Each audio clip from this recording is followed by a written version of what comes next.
Hello everyone, आज है 30 अगस्त और आज इस वीडियो में हम बात करने जा रहे हैं स्टील अथॉरिटी ऑफ इंडिया के बारे में, जिसको हम सेल के नाम से भी जानते हैं। सरकारी कंपनी है ये। एक बहुत बड़ी रफ्तार हमने देखी, लेकिन उसके बाद भयंकर गिरावट भी हमने यहाँ पर देखी है।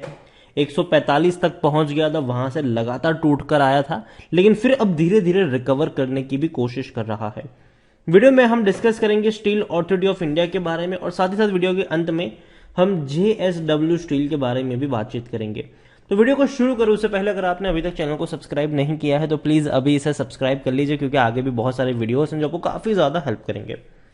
तो steel authority of India 81 rupees का शेयर। एक महीने में अगर हम देखें तो पिछले एक महीने में यहां पर 5.5% का ग्रोथ है। 76 रुपीज तक टूट गया था, बढ़िया बाउंस बैक दिखाया, लेकिन फिर टूट गया।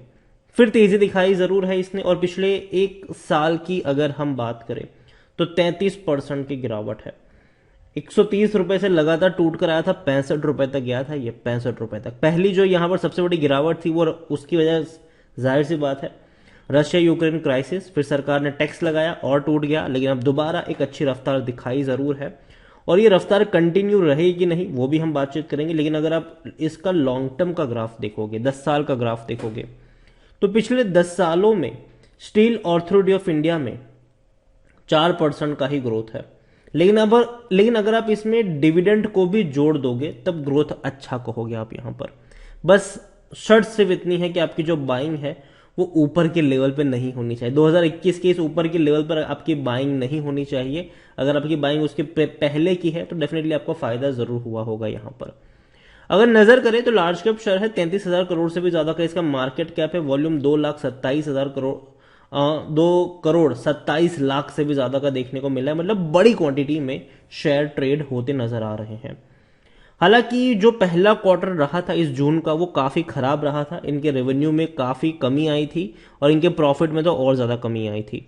इनको जो मुनाफा हुआ था जून क्वार्टर में ये सिर्फ 800 करोड़ का था, जबकि इससे पहले के क्वार्टर में मार्च में 2,500 करोड़ का प्रॉफिट था, और पिछले साल के जून क्वार्टर में 3,900 करोड़। मतलब लगातार प्रॉफिट कम हुए हैं। रेवेन्यू 24,000 करोड़ जरूर है, लेकिन पिछले क्वार्टर में ये 30,000 करोड़ थे, तो 22% की गिरावट रेवेन्यू में भी हुई है। 65% की होल्डिंग प्रमोटर के पास है, और प्रमोटर यहां पर कौन है? सरकार है। जाहिर सी बात है, सरकारी कंपनी है ये, एक भी शेयर गिरवी नहीं है। लेकिन एफआईएल्स म्यूचुअल फंड और इंश्योरेंस कंपनी हर किसी ने बिकवाली करी थी, और वो भी बड़ी बड़ी बिकवाली करी थी। यहां पर अगर आप देखो तो काफी बड़ी क्वांटिटी में बिकवाली हुई थी। यहां पर 4.22% की होल्डिंग एफआईएल्स के पास है, 2.59 म्यूचुअल फंड, 6.18 इंश्योरेंस कंपनी के पास देखने को मिल रहा है। एलआईसी के पास 5.73% की होल्डिंग है। और अगर हम बात करें सेल को लेकर तो यहां पर आप देख सकते हैं कि टारगेट प्राइस अभी इनका कम है। शेर खान ने रिड्यूस करने की सलाह दी है, 70 रुपए का टारगेट है।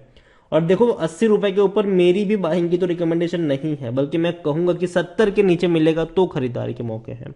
यहां पर अगर आप देखो तो 22% लोग कह रहे हैं कि बेच दो, बाकी हर कोई कह रहा है खरीदो।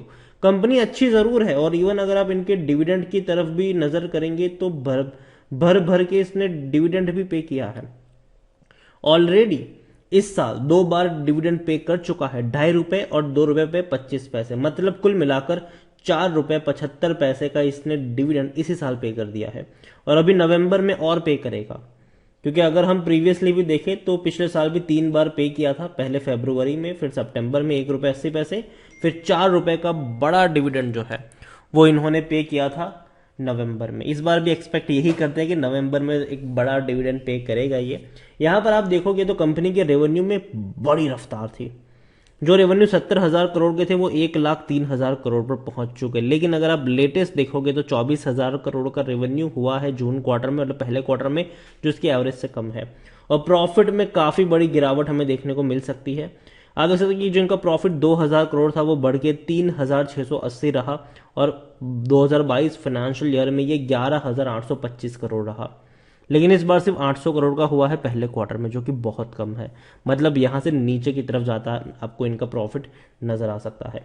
सेल की बात करने जाए तो खरीदारी करने का सही मौका क्योंकि शेयर ओवरबॉट जोन में नहीं है, कोई भी रेड फ्लैग नजर नहीं आ रहा है, डिविडेंड अच्छा पे कर रहा है, और देखो यार सस्ता भी है। 2.70 का इसका पी है, और सेक्टर पी 13 के आसपास है, और इसीलिए 48% एनालिस्ट कहते हैं खरीदारी करो। देखो मुझे सेल कंपनी पसंद है, लेकिन बाइंग प्राइस सस्ता होना चाहिए। अगर आप मेरी चैनल को रेगुलर फॉलो करते हो तो जब कोविड में ये आपको 20 रुपए का मिल रहा था, 25 का मिल रहा था, 30 का मिल रहा था, 50 का मिल रहा था, मेरी खुद की बाइंग की रिकमेंडेशन थी वहां पर।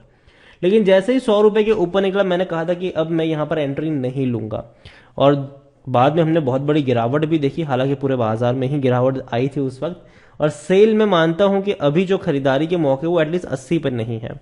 कंपनी अच्छी है लेकिन 80 पे नहीं है। 70 के आसपास अगर मिलता है तो खरीदारी के मौके बन सकते हैं। अब काफी लोग कहेंगे कि भूल जाओ, 70 कभी नहीं जाएगा। ठीक है भैया, ना ही जाए, क्या ही फर्क पड़ता है। लेकिन कंपनी के शेयर तब खरीदो जब सस्ते मिल रहे हो, क्योंकि हम क्या करते हैं, जब सस्ता मिलता है तो हम लोग डर जाते हैं। हम इंतजार करते हैं कि थोड़ा और नीचे, थोड़ा और नीचे, तब जाके खरीदेंगे, और उसी वक्त में हाथ से मौका छूट जाता है।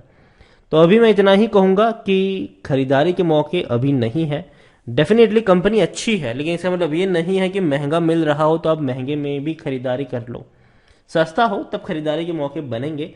और बाजार ने बहुत बड़ी तेजी आज पकड़ी हुई है। और देखो यार, बाजार में कई सारी खबरें आ रही है कि देखो चीजें उतनी अच्छी नहीं है जितनी हम सोच रहे हैं। ठीक है, इवन जैक्सन होल की रिपोर्ट भी हमने देखी। इसके अलावा चाइना और ताइवान के बीच में टेंशन भी बढ़ रहा है, और कई सारी चीजें हैं। देखो मैं ये नहीं कह रहा हूं कि बाजार पे इसका कोई बहुत बुरा असर होगा, लेकिन हमें थोड़ा सा कॉशियस होने की जरूरत है, वो भी उन कंपनियों में जो ऑलरेडी काफी ज्यादा बढ़ चुके हैं। तो यही कहूंगा कि कंपनी अच्छी जरूर है, लेकिन थोड़ा सा कॉशियस रहिएगा जब वो हाई प्राइस पे ट्रेड कर रहा हो। और steel authority of India 81 rupees नहीं बल्कि 70 के आसपास अगर पहुंचता है तो मौके बन सकते हैं। वीडियो की शुरुआत में मैंने कहा कि एक और कंपनी है JSW स्टील, 665 रुपए का ये शेयर है। आज भी तेजी यहां पर है, लेकिन पिछले एक महीने में अगर हम देखें तो 5.5% का ग्रोथ है। 630 से 675 तक गया, टूट के बिखराई। और इवन पिछले एक साल की भी अगर हम बात कर लेते हैं तो पिछले एक साल में JSW स्टील में 3% की गिरावट है।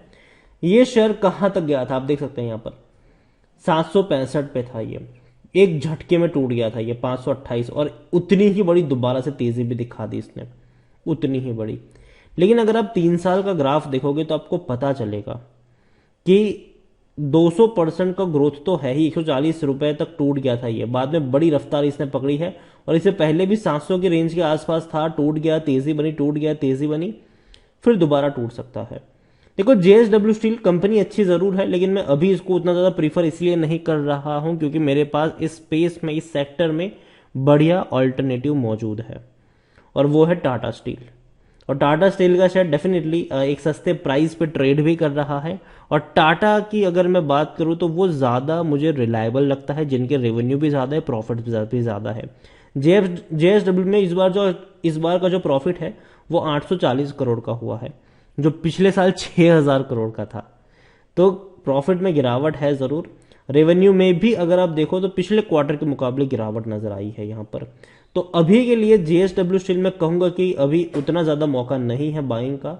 यहां पर भी करेक्शन आपको देखने को मिल सकते हैं, तो इसको अभी के लिए अवॉइड करेंगे तो फायदे में रहेंगे। वीडियो को यहीं पे एंड करूंगा। पसंद आया हो तो लाइक करो, शेयर करो। चैनल पर अगर पहली बार आए तो प्लीज सब्सक्राइब करें। और स्टील ऑथोरिटी ऑफ इंडिया के बारे में आप क्या सोचते हैं वो भी आप मुझे कमेंट में लिखकर बता सकते हैं। Thank you.